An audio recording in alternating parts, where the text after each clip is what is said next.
What's going on, everybody? This is Uche Njoku, sneaker principal, and I have to talk to you about what happened last Wednesday. So last Wednesday was the New York City citywide principals professional development series that took part throughout this whole entire week. But Wednesday was the gathering of school leaders, principals, assistant principals, those who were available to come down to LaGuardia High School in Manhattan. And during that time, we were opportuned with hearing from our colleagues. Going on here, all right, hearing from our colleagues, principals, superintendents, central folks, and it's always a great time when these things happen over the summer because you get to run into colleagues that you don't get to see. New York City is huge, so as a result, there are so many people, so many folks who are all over the place. You know, whether you're in Staten Island or you're in Queens, Brooklyn, Manhattan, the Bronx, wherever you are. So to be in that same space together is always a wonderful thing. In my case, I ran into people I haven't seen in years. Rachel, hey, it was great seeing you. Haven't seen you since the Summer Principals Academy. That was 2009, 2010. And you're a principal, I'm a principal, and we went to that program, to be trained to be principals. And then you see those that you see all the time, and you see those that you see every so often. It's like a huge family reunion. But I had to tell you this. Coming to that day, I was stressing tremendously. I was going to be presenting, which I did. I was presenting on AI enhanced leadership, and presenting on a topic that I'm very passionate about, as far as getting school leaders to recognize that we are literally at the edge of something happening that we're not necessarily ready for, as far as how artificial intelligence is going to impact the outcomes of our children's lives, and even the work that we do. And a lot of people were hitting me up saying, I want to be there, I want to hear this. And for those of you who attended my workshops, thank you so much. God bless you.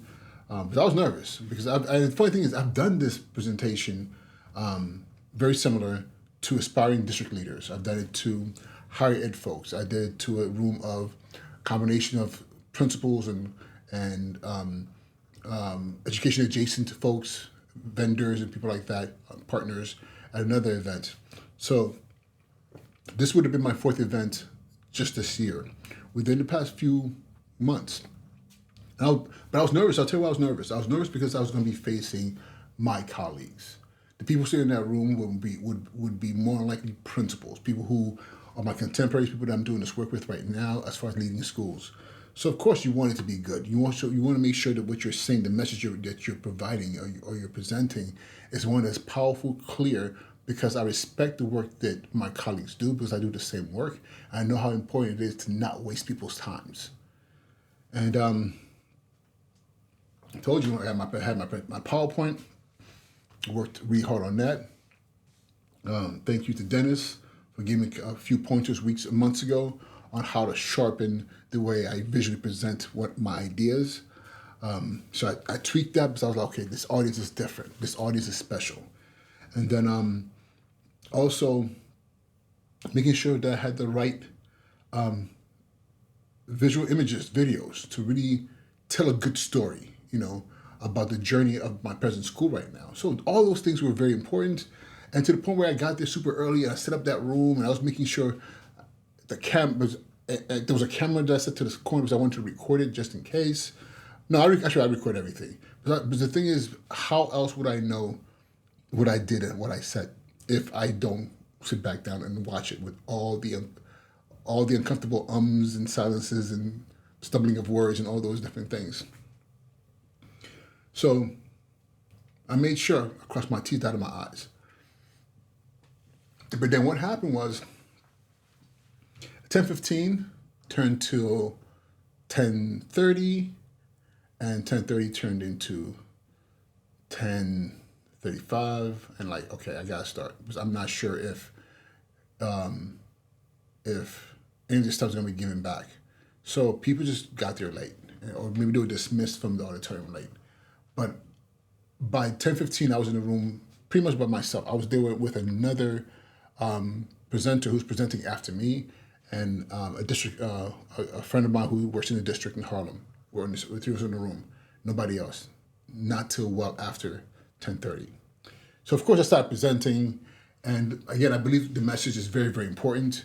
I'm staking my educational philosophy and vision around this topic of AI and how like the internet and crypto and all those other things is going to be very important, because I really believe that AI is going to decentralize education in ways that we're not expecting.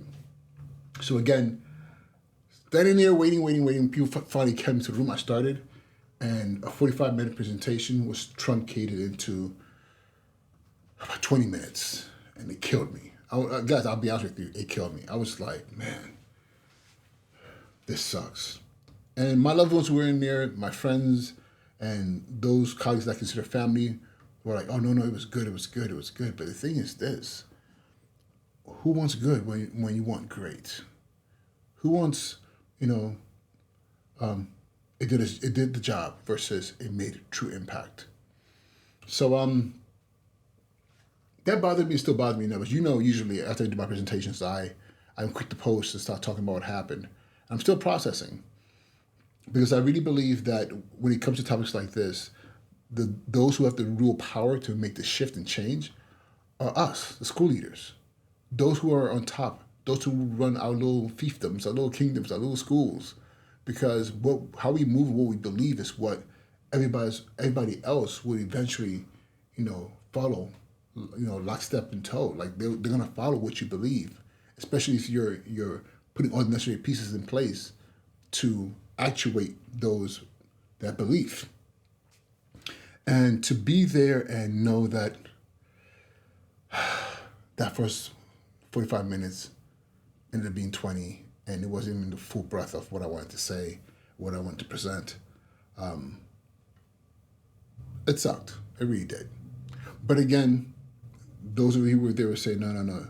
You made good pivots, and clearly we all knew what was happening because we were all present in that space, knowing the time that was on paper was not the time that was going to be allotted.